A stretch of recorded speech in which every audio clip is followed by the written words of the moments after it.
లింగం గారు, కాంగ్రెస్ మునిగిపోయేటువంటి నావా, ఆ పార్టీతో రాయబారం చేయాల్సినటువంటి అవసరం నాకు లేదు అని కవిత అంటున్నారు. అయితే ఇటు బీజేపీ అయితే కవిత అడుగులు కాంగ్రెస్ వైపే అని చెప్తున్నాయి. సో ఏం జరుగుతుందంటారు? కవిత ఆప్షన్ ఎటువైపు అనుకుంటున్నారు మీరు?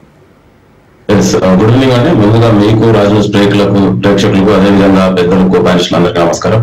ఎస్, డెఫినెట్లీ ఇవాళ ఏదైతే కవిత విషయం జరుగుతుందో ఇది కాంగ్రెస్ పార్టీకి ఎలాంటి సంబంధం లేదండి.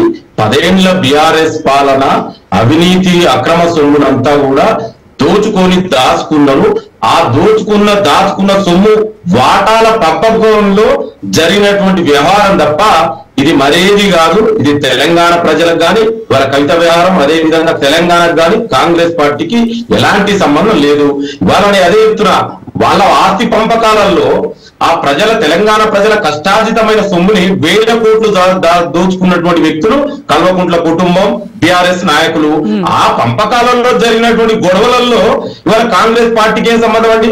ఇవాళ ఆవిడ మాట్లాడుతున్నారు, ఇవాళ బీజేపీ బీఆర్ఎస్ రెండు ఒకటే అని ఇవాళ అందరు తెలంగాణ ప్రజలందరికీ తెలుసు. మేము 10 ఏళ్లుగా ఇదే బీఆర్ఎస్ బీజేపీకి సపోర్ట్ చేసింది.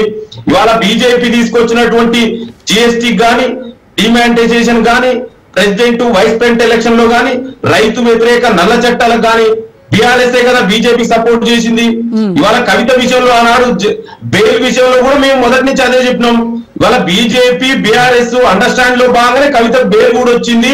అసలు ఇదంతా కూడా బీజేపీకి, అందుకే పార్లమెంట్ ఎలక్షన్ లో 8 సీట్లు గెలవడానికి కారణం కూడా బీఆర్ఎస్. ఇవాళ కొత్తగా చెప్పేదే ఉందండి. ఇవాళ అదే 10 ఏళ్లు పరిపాలించినటువంటి కేసీఆర్ బీఆర్ఎస్ పార్టీకి మరి పార్లమెంట్ సీట్లలో 0 ఎందుకు వచ్చిందండి? తెలంగాణ అంటే నేనే అని చెప్పినటువంటి కేసీఆర్ మరి ఒక 0 సీట్ వచ్చింది. ఇవన్నీ కూడా మనకు చాలా స్పష్టంగా ఉదాహరణలు కనబడుతున్నాయి.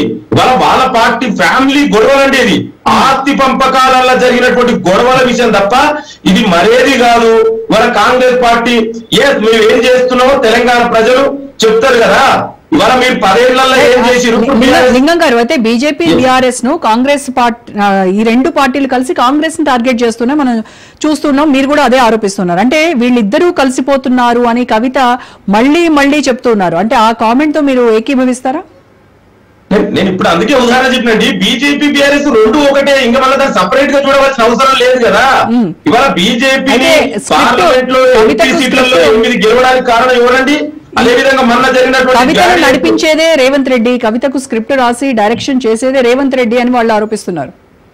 నేను అదే అన్నాండి, కవితకు కాంగ్రెస్ పార్టీకి మా ముఖ్యమంత్రికి ఏం సంబంధం అండి? మీరు చెప్పాలి. ఇవాళ ఇది కూడా ఇవాళ కవిత విషయం కూడా నేను చాలా స్పష్టంగా చెప్తున్నా. బీఆర్ఎస్ 10 ఏళ్లలో తెలంగాణ సొమ్ము దోచుకొని ఆ దాచుకున్న వాటాల పంపకంలో వచ్చిన గొడవలు తప్ప ఇవి మరేవి కావు. ఇవాళ బీజేపీ బీఆర్ఎస్ రెండు ఒకటే. ఇవాళ మా పాలన గురించి మాట్లాడుతున్న బీఆర్ఎస్ నాయకుడు మరి 10 ఏళ్లలో మీరు ఏం చేసిరో తెలంగాణ ప్రజలందరికీ తెలుసండి. ఇవాళ కనీసం మాట్లాడే ముందు సోయిండి మాట్లాడాలి. ఇవాళ మేము ఏం చేసామండి? మేము ఇచ్చినటువంటి గ్యారంటీలు ఒక్కొక్కటిగా అమలు చేస్తున్నాం. 10 ఏళ్ల మీ పాలన అంతా కూడా అవినీతి అక్రమాలే కదా. ఇవాళ కాళేశ్వరం నుంచి మొదలు పెట్టుకుంటే గొర్రెల స్కాము, చేపల scam, land mafia, sand mafia, liquor scam, ఇవాళ టెలిఫోన్ టాపింగ్, విద్యుత్ కొనుగోలు, కాళేశ్వరం అవినీతి, ఇవన్నీ కూడా మీరు చేసుకున్నారు కదా. ఇవి 1000 కోట్లు ఎట్లొచ్చినండి కేసీఆర్ ఫ్యామిలీకి, కవితారావుకు, హరీష్ రావుకు, కేటీఆర్ కు ఈ 1000 కోట్లు ఫామ్ హౌజులు ఇవన్నీ ఎట్లొచ్చినాయండి? ఇవన్నీ కూడా తెలంగాణ ప్రజల కష్టార్జిత సొమ్మే కదా. ఆ సొమ్ము పంపకాల వాటల్లో గొడవ రావడం వల్ల ఇవాళ మీరు కొట్లాడుకుని ఇది కాంగ్రెస్ పార్టీకో ఇంకో తెలంగాణకి ఏం సంబంధం అండి? ఇవాళ వాళ్ళ ఫ్యామిలీల ఆస్తి పంపకాల గొడవలు, ఇది చాలా స్పష్టంగా నేను మరీ చెప్తున్నాండి.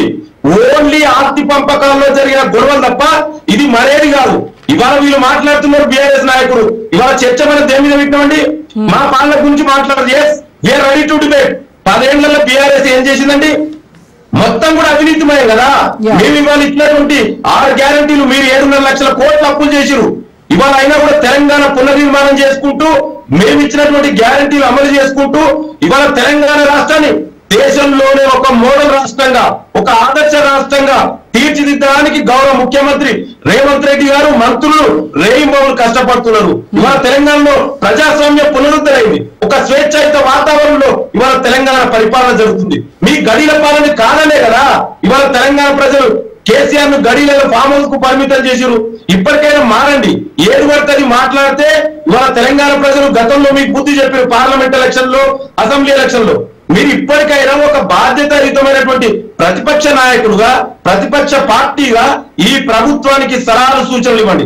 ఎస్, ఇంకా మనం ఏ విధంగా బెటర్ గా చేద్దాం ఆ విధంగా మాట్లాడు, ఒక కన్స్ట్రక్టివ్ క్రిటిసిజం చేయండి. Yes, we are ready to take.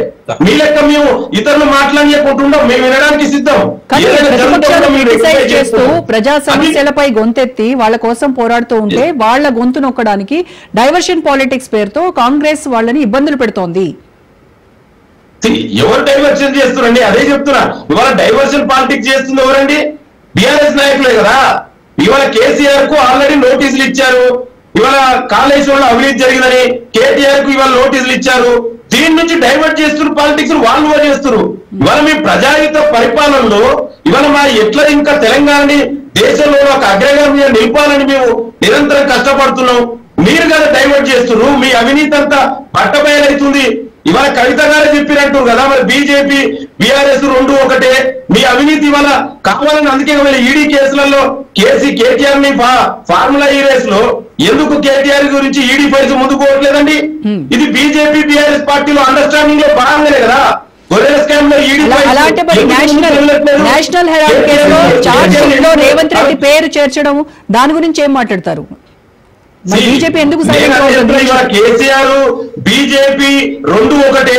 ఇవాళ కేసీఆర్ ప్రోత్బలంతో ఇవాళ గతంలో కిషన్ రెడ్డి గారు రాష్ట్ర అధ్యక్షుడు అయిండు. దాంట్లో భాగంగా ఇవాళ బీజేపీ ఏదో మా నాయకుల మీద, ఇవాళ బీజేపీ నాయకులు కాంగ్రెస్ ను వేధించడం కొత్త కాదండి. ఇవాళ వాళ్ళ అధికారంలోకి వచ్చినప్పటి నుంచి ఇదే చేస్తున్నారు. అయినా కూడా మా నాయకులు ఎక్కడ భయపడలేదు.